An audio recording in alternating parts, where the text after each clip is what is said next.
Hello, everyone. I am Dan Stapleton, and with me here is Dave Rudden. Hi. And Dave, you reviewed Costume Quest 2 for us. Yes, I did. This is actually the second time you've reviewed it for us. Second, third, fourth, fifth, and sixth, I guess, because it's 4 more platforms. Right. So you reviewed it initially on PC. Yes.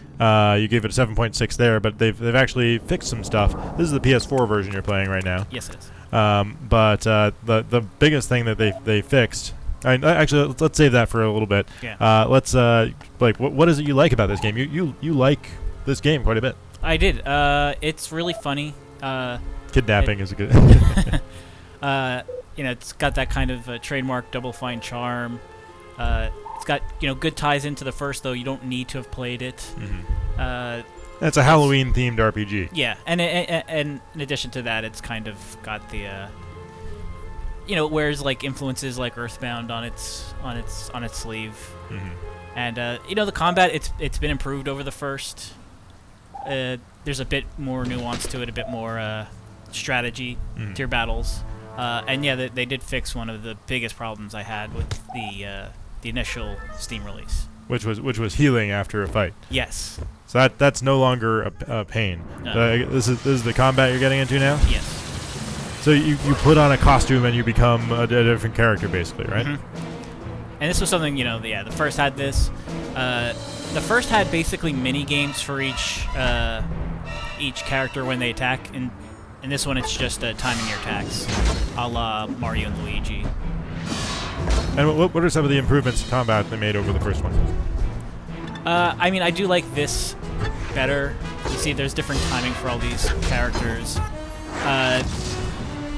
There's the creepy tree cards. Mm-hmm. Previously, in the previous Costume Quest, there was battle stamps, and it would basically assign a permanent power to each character. I mean, you could change it out after the rounds, but this, it's like if you see down the bottom the screen, there's weaknesses,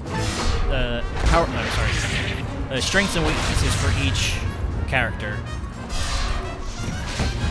which is another thing they didn't have in the previous one. See, this character, he has that biting mark next to his name. Right. That means, those are monsters. He's vulnerable to certain things. Yeah. See the star next to that? That's magic. Reynolds powerful against magic enemies, and there's also a wrench, which is mechanical enemies. Right. So it's a little bit more. It's less straightforward, right? Yeah. You have to figure out who is best to attack which character on the battlefield. But so initially, when you reviewed it last time, like in order to restore your health, you had to run back to a place on the map where you would heal up as a water fountain. You would heal up before you could really progress because the healing class isn't very good. Yeah. I mean, let's see. Oh, this guy's not a healing class, but here is one of my favorite special moves in the game. Declaration of Destruction.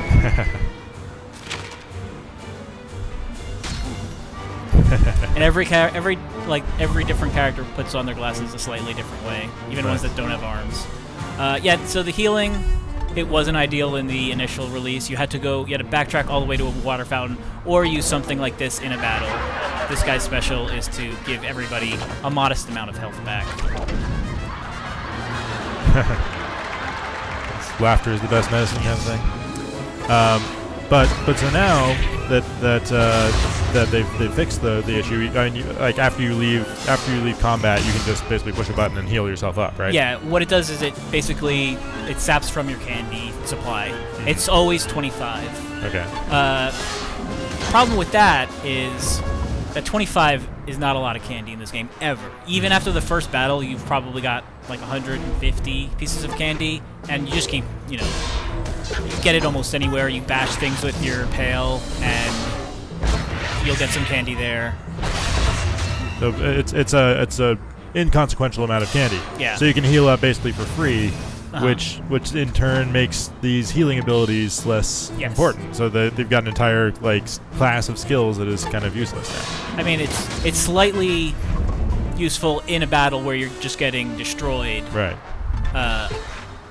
But then there's also creepy treat cards, which are, as I mentioned before, they're kind of improved over the battle stamps. You can use the creepy treat card at any time, but taking a creepy treat card that heals you is almost useless. Right. If you have both a healer in your class and this, it's almost overkill, except in reverse because it's overhealing. So like you were saying, it's I see what you did there. But like you were saying, it's kind of like a band-aid over the problem. It doesn't really fix it from a design perspective, but it removes the annoyance of having to backtrack. Yes. I mean, I would estimate that you're probably saving a good half hour, 45 minutes over the 6-hour quest. Right. Just by removing the need to backtrack. Right. So it took you 6 hours to beat on PC. Yeah. So it'll probably be more like 5.5 hours. Now. Yeah. Yeah. So it's not a big game, but it is a fun game, right? Yeah. And this combat does look fun. I want to play it. Yeah, and I mean, 6 hours is the perfect length for a game like this. You're getting just enough costumes that the combat feels fresh. And this system, I would imagine, if this was in a 20-hour RPG, I would want a little bit more out of it, but this does it's enough to get you does through the 6 job hours. for 6 hours. And you like the villain as well, right?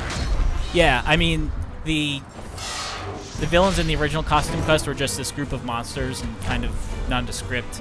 But this time around, there's an evil dentist who has traveled back in time and basically made Halloween illegal in the future. So these kids have to go into the past and stop him from doing it in the first place. Thus, preserving tooth decay for our future. And so like we started out in the Tooth Academy, which is sort of like, I don't know, Pink Floyd, like a kind of oppressive school sort of situation. Because without Halloween, we'll all be doomed to be slaves to giant monsters, right? Yes. Makes sense. But in that school, they're teaching you propaganda about how candy is terrible. I mean, candy it's not great for you, but often delicious. Yes. Finish him. Well done, Thomas Jefferson. All right, so, but as a result of them fixing some of the major issues, or at least the major issue you had with the PC version, you're upping the score to a 7.8 on console. Yes.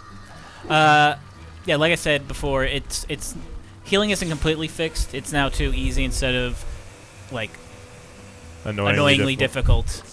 But yeah, it's a 6-hour game. It's pretty fun for what it is. And yeah, I love the humor in it. A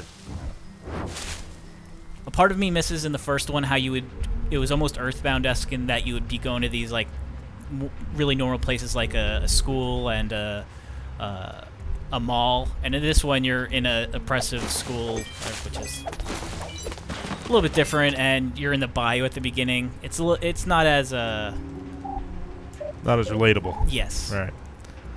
All right. Well, thanks for coming by, Dave. And this is IGN that you're on for everything about Costume Quest and Halloween games in general. I'm just gonna hit this dude. There you go. That'll teach him.